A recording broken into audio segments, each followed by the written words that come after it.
Royalists are a dying breed, and I mean that in the most literal, celebratory, and disrespectful way possible. We are watching the slow motion extinction of the most embarrassing fan base on earth. The same people who think queuing is a personality and waving from a balcony is a form of leadership. These are your monarchists. Geriatrics with god complexes and commemorative spoons. They don't have facts. They have fairy tales. They don't have relevance. They have reruns. And every time one of them croaks out, God save the king, the universe asks, why?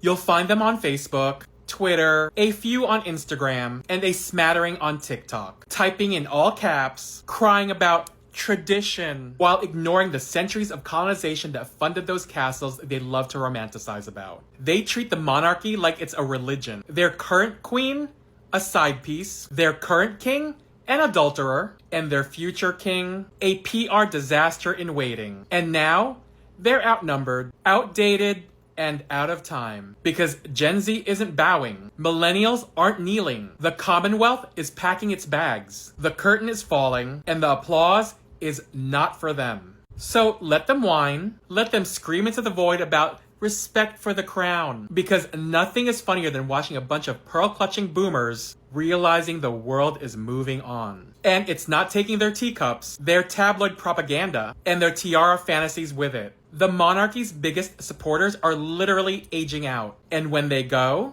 so does the lie. So here's to the royalists. May your bunting fade, may your nostalgia rot, and may your little fantasies of empire die right alongside your Facebook groups. We won't miss you. We'll be too busy writing the future with Meghan and Harry. Well said, Notorious Jtb. Royalists are a dying breed. And honestly, we're all just here for the funeral, sipping tea and passing the biscuits while the monarchy clings to its pearls. Meanwhile, across the pond, Harry and Meghan are out here thriving, glowing, and basically starring in the modern royal rom-com we actually want to watch. No crowns, no protocol, just iced coffee, philanthropy and vibes. The Sussexes are living proof that you don't need a palace to be powerful. Just a podcast deal and a killer therapist. Let's be real, they're the people's royals. Loved, relatable and emotionally available, which in royal terms is basically witchcraft. They cry, they hug, they talk about feelings without a 12-person press office editing the adjectives. It's giving Diana 2.0 with Wi-Fi. And while the firm's still busy trying to figure out how to make Kate's speech audible and Charles's approval ratings climb above room temperature, Harry and Meghan are out here making impact and headlines without breaking a sweat or a centuries-old tradition. So yes, the old guard is fading, the royalists are dwindling. And guess what? No one's bringing flowers to the wake, unless Meghan curated the bouquet. Long live the new era, where authenticity trumps protocol, and the only crown that matters is the one you wear in your own lane. The Commonwealth is packing its bags, booking a one-way flight out of the royal group chat, and honey, they're not leaving a thank you note. The velvet curtain is falling, the lights are dimming, and guess what? The applause ain't for the Windsors, it's for the countries finally reclaiming their independence with a side of sass and sovereignty. The monarchy thought it was the headline act, but turns out they're just the warm-up band for their own cancellation. One by one, former colonies are hitting unsubscribe on the royal newsletter, and no amount of flag-waving, garden parties or corgi cameos can stop it.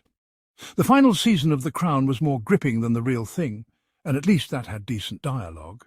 So, yes, the Commonwealth is leaving the royal WhatsApp group. The monarchy is being gently escorted off stage, and the only thing they're taking with them is awkward speeches, dated traditions, and a PR team that's just tired. Exit stage left, Windsors, and don't trip over that velvet cape on the way out. We are witnessing the slow-motion extinction of the most cringe fan base on Earth. No, not flat earthers or crypto bros. We're talking about monarchists. Yes, the same crowd that genuinely believes waving from a balcony is a form of leadership. Imagine thinking standing motionless in a hat while pigeons fly past your head qualifies as duty. The bar isn't low, it's 6 feet under with the jewels. These folks don't have facts, they have fairy tales, while the rest of the world is out here dealing with economic collapse, climate change and AI overlords. Monarchists are clutching their pearls because someone dared to question the sacred tradition of watching a man in golden robes cut a ribbon. Groundbreaking. Their entire argument is built on the shaky foundation of "it's tradition," to which the rest of us respond, sober powdered wigs, leech treatments and banning women from owning property. Maybe let's not build a future on ye old nonsense. They love talking about duty, as if having other people dress you, feed you and write your speeches is the epitome of hard work. Meanwhile, they treat Harry and Meghan, the only royals who've had actual jobs, as traitors for not spending their lives unveiling plaques and dodging scandal. It's not a monarchy anymore. It's a museum exhibit with better PR. So go ahead, monarchists. Keep polishing your tea sets and weeping about royal protocols no one under 70 cares about. The rest of us are enjoying the view as your nostalgia-powered monarchy slowly crumbles under the weight of its own irrelevance. Because in 2025 we don't need crowns. We need accountability, charisma and a functioning group chat. Long live progress and maybe, just maybe, let the balcony wave die with dignity. Monarchists, bless their bedazzled little bunting-loving hearts, are clinging to the crown like it's the Holy Grail. But plot twist, their church is crumbling, their relics are dusty, and their gospel, a palace press release. They treat the monarchy like it's a full-blown religion, complete with weird rituals, ancient symbols and blind devotion to folks whose greatest miracle is surviving scandal with taxpayer money. Their current queen, a glorified side piece with a tiara collection. Their current king, a long-time adulterer who talks to plants and married his mistress. And the future king, a walking beige flag and PR disaster in waiting, someone whose charisma hibernates year-round.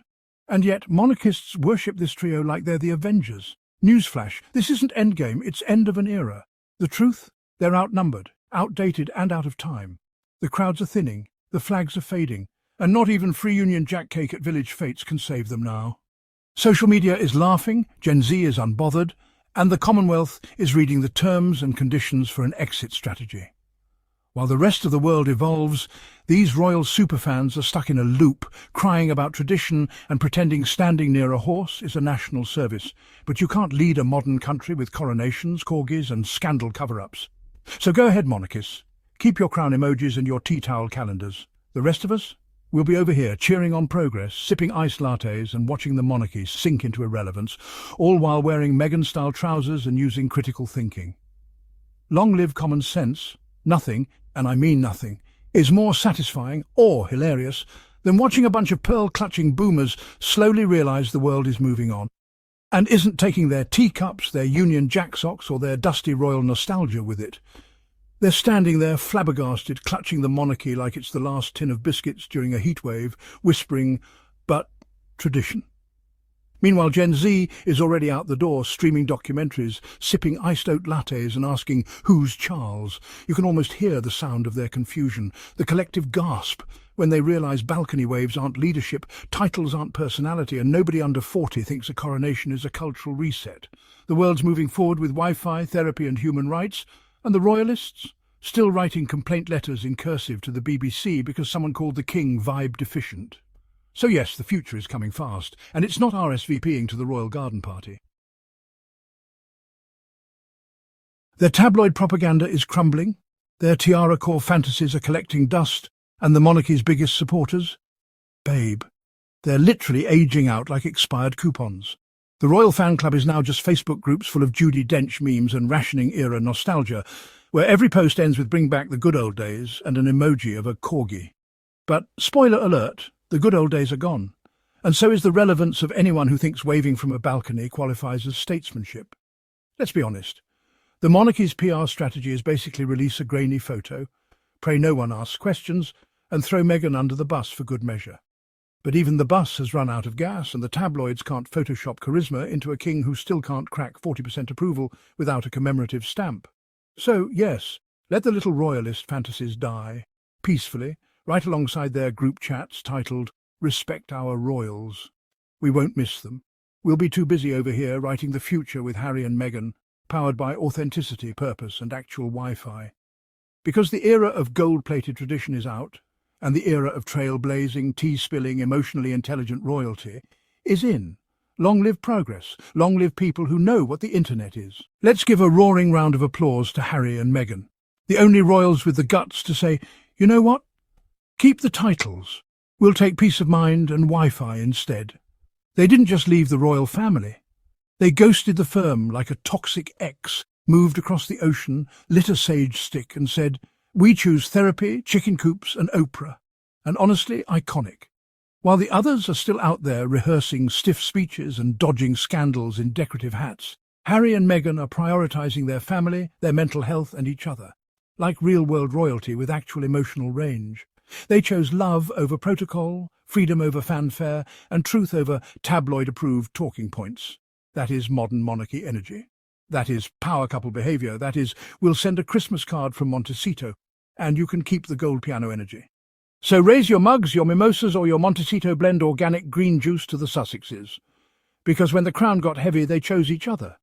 And that deserves a standing ovation with jazz hands and a side of royal shade. Thank you all for watching. It's your host, Tyler. Love you all. Goodbye.